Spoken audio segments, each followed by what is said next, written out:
Assalamualaikum warahmatullahi wabarakatuh. Shalom, Om Swastiastu, Namo Buddhaya, Salam Kebajikan. Saat ini, kasus pelecehan seksual terus-menerus meningkat. Bayangkan jika Anda atau orang terdekat kalian mengalami kasus pelecehan seksual. Apa yang akan Anda rasakan? Tindakan apa yang akan Anda lakukan untuk membantu para korban? Diam secara terus-menerus sampai melukai dan membahayakan masa depan para korban, atau speak up untuk membantu para korban melaporkan kejadian yang sebenarnya. Maka dari itu, saya Olivia Lestari ingin membahas tentang bahaya pelecehan seksual di Indonesia yang masih marak di era digital saat ini.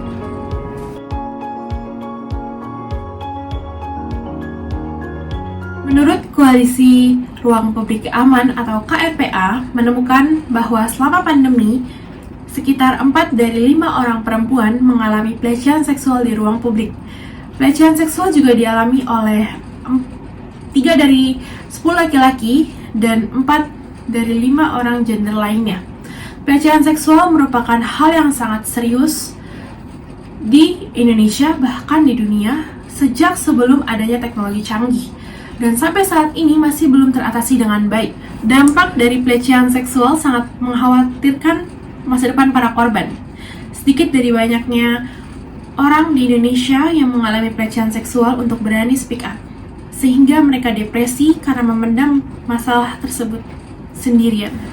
Pelecehan seksual didefinisikan sebagai tindakan atau perilaku memaksa yang tidak diinginkan dan merugikan terhadap seseorang. Pelecehan seksual bisa dialami oleh siapa saja dan bisa terjadi di mana saja, tidak mengenal usia, jenis kelamin. Kebanyakan orang yang telah terkena pelecehan seksual itu adalah orang dengan pakaian tertutup, sehingga ini tidak bisa dijadikan alasan para pelaku untuk melakukan hal tersebut. Dampak yang dialami para korban setelah kejadian pelecehan seksual sangat berbahaya, diantaranya kerusakan mental dan psikis. Akibatnya, korban yang melihat berita tersebut depresi dengan komentar-komentar negatif terhadap dirinya, sehingga membuat mereka merasa hidupnya tidak layak dengan dihantui rasa bersalah. Kemudian, mereka banyak yang mengakhiri hidupnya karena tidak sanggup untuk melihat kejadian-kejadian yang telah mereka alami. Selain itu, bahaya pelecehan seksual yang dialami para korban sangat mengenaskan, terutama pada fisik korban. Dari kejadian tersebut, korban mengalami luka, cedera, bahkan pendarahan karena berusaha melawan tindakan yang tidak pantas dari pelaku. Luka tersebut menimbulkan rasa sakit dan membekas pada tubuh korban. Tak hanya itu, dampak yang harus dialami para korban setelah mengalami pelecehan seksual. Contohnya, kehamilan yang tidak diinginkan. Bayangkan, di Indonesia saat ini kehamilan yang tidak diinginkan itu sangat banyak karena kasus pelecehan seksual. Bahkan, ada yang menimbulkan penyakit menular seksual dari kejadian tersebut. Dan itu bisa membuat masa depan para korban rusak. Bayangkan, jika pelecehan seksual terjadi pada anak-anak di bawah umur, mereka harus kehilangan masa bermain selayak anak usia lainnya, dan mereka tidak tahu apa-apa.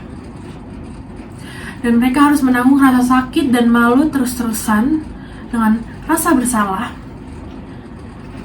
yang seharusnya mereka tidak alami. Kadang motif pelaku tidak masuk akal dan tidak merasa bersalah. Pelecehan seksual dapat menimbulkan banyak sekali dampak yang dapat merusak masa depan para korban. Dampak sosial yang terjadi itu sangat menyedihkan. Dari kasus tersebut, korban dikucilkan dan diasingkan oleh masyarakat, sehingga membuat korban enggan untuk melaporkan dan speak up mengenai permasalahan pelecehan seksual yang mereka alami. Apalagi berita dari mulut ke mulut itu bisa menjadi hoax. Korban juga takut untuk melapor karena takut pelaku melakukan hal yang serupa lagi kepada dirinya, sehingga korban memutuskan untuk diam. Dari kejadian pelecehan seksual yang sudah ada, kita sebagai anak muda yang mengerti era digital harus membela dan membantu para korban untuk mengenangani pelecehan seksual yang dapat merusak masa depan untuk mengurangi jejak digital yang tidak pantas. Pemberantasan pelecehan seksual di Indonesia harus cepat ditangani untuk mengurangi angka kehamilan yang tidak diinginkan dan angka bunuh diri. Tak hanya itu, pelaku juga harus mendapatkan hukuman yang setimpal atas kejadian atau tindakan yang sudah ia alami kepada korban yang tidak bersalah. Dapat disimpulkan bahwa era digital saat ini membawa dampak positif dalam menangani kasus pelecehan seksual untuk membuka dan speak up mengenai kasus yang mereka alami. Apalagi penggunaan media sosial dapat membuat berita tersebut tersebar dengan cepat. Sehingga dalam kasus pelecehan seksual saat ini bisa ditangani dengan cepat oleh para warga yang telah membaca berita-berita tersebut. Sekian dari saya. Wassalamualaikum warahmatullahi wabarakatuh.